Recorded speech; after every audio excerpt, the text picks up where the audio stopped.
Hey fellow Vault Dwellers, it's Angry Turtle, and you asked me for updated guide with all the information or the tips and tricks possible for the Guardian solo farming. So here I go with updated guide 2.0 includes farming with melee, yes, still possible, and with ranged weapons, even if you don't like to use VATS, that's still possible.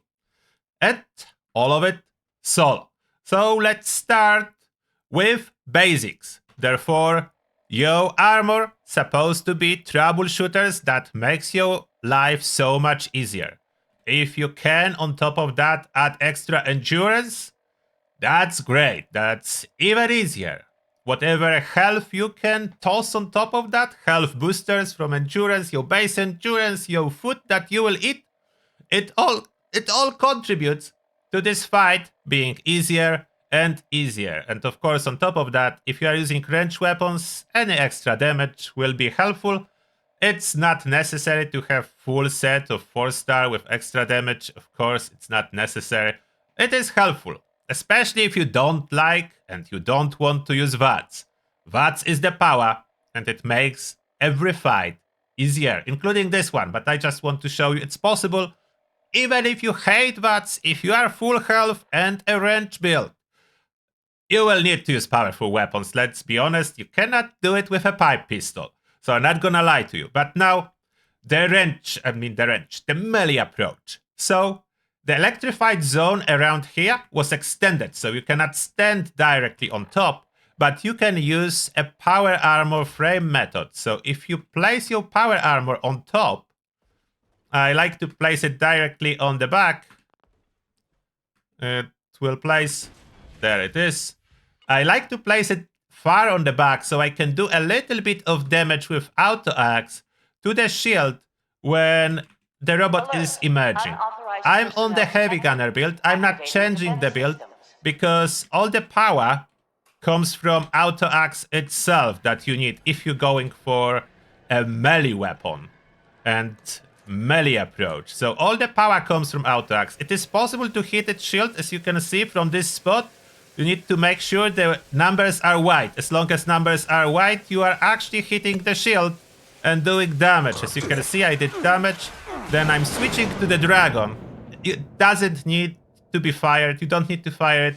The thing is, this chance to cripple will do a really short job out of the shield of the Guardian, as long as you do have Ricochet to reflect the damage. So what's reflecting this damage and affecting the dragon is the Ricochet perk. That's the easiest way by far of taking its shield. After its shield is done with, make sure your weapon will not break.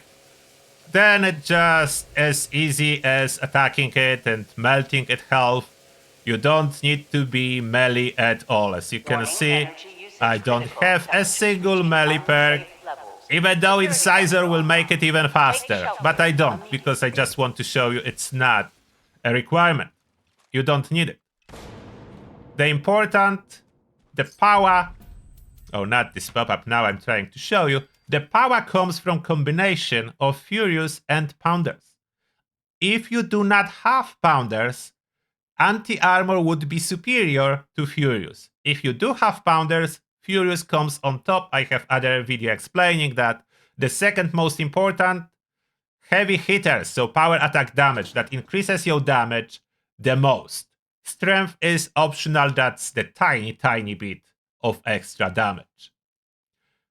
You don't need a perfect auto axe, but at least anti-armor heavy hitters, if you hope to kill it in one round without running to the shelter with a melee weapon.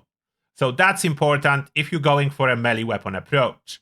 Additional info for you here. It is possible by sitting on very far edge of those like turret mounts. You can sit on very far edge and do it without using power armor, but it's risky. You do one tiny step forward, you dead to electrified zone. So this is risky, but possible. I'm just saying it because I know there will be people saying it is possible. It's no longer possible to sit directly on the middle like it was in the past. So we cannot sit in here. That is no longer possible. Now, the range approach. Let's reset it. You can still reset it by going to the data, main, this quest, and then on the bottom you can see reject. If you reject it and confirm it, you will reset the quest. After you reset it, you will be teleported outside, just run back in.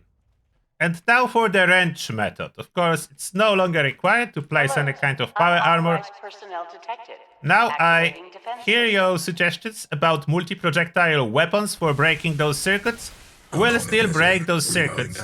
That's not a lot of damage, but there is still nothing else you can do while we're waiting for Guardian to emerge.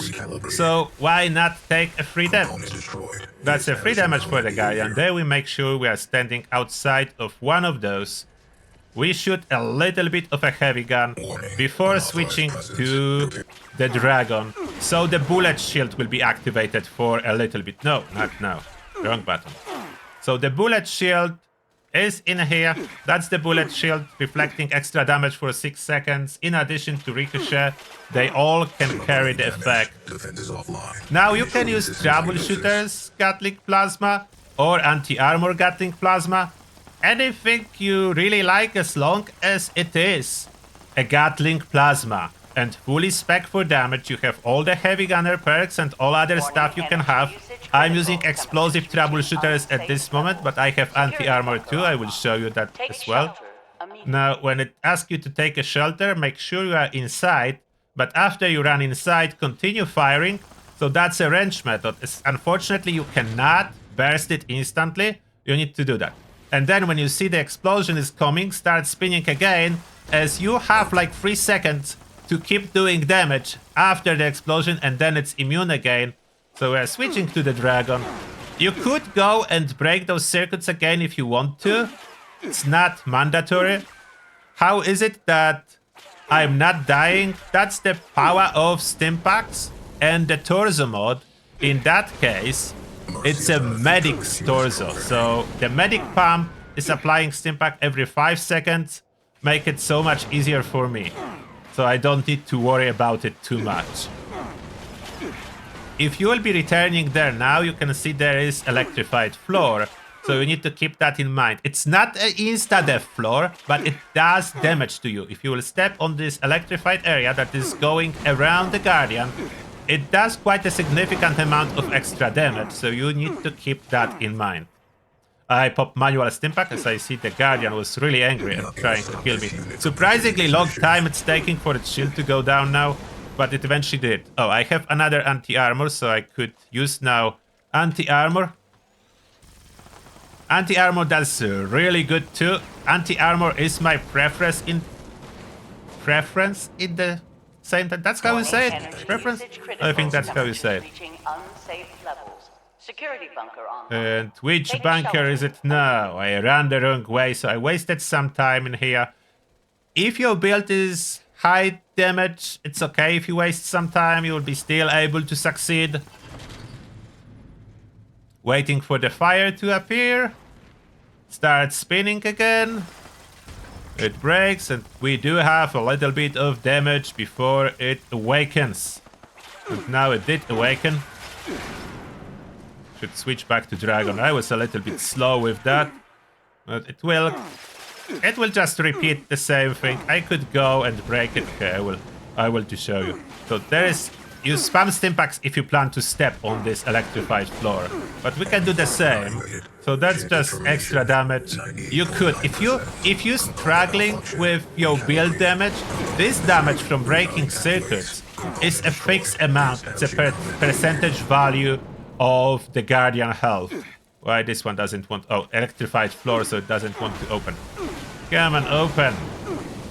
I want to break it. It's only really worth it to break it early on.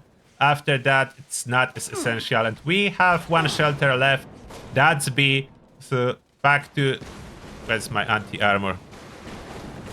This one I have with polished, so it's doing the highest damage. How is the... Oh, the shield system still need to... Okay, so too early for that swap. We'll equip it in here. Need to hold the Guardian a little bit longer. I mean, Guardian.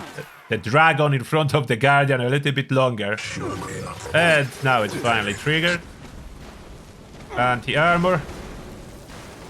It should be about enough now to finish it, or at least getting close. You can see how much slower it is if you choose a ranged weapons. There is not really anything with ranged weapons that you could do to finish the fight in one go without hiding to the bunker. It's only possible thanks to the power of Pounder's auto axe. Nothing else can be done to kill it so fast. But we can kill it here before getting to the last bunker. If not the reload, that would be already done. And it's so on. It was done actually. So that's the guide. I hope it will be helpful for you. If you still have any questions, drop them in the comments down below. And now, thank you all for watching, and see you all in the next one.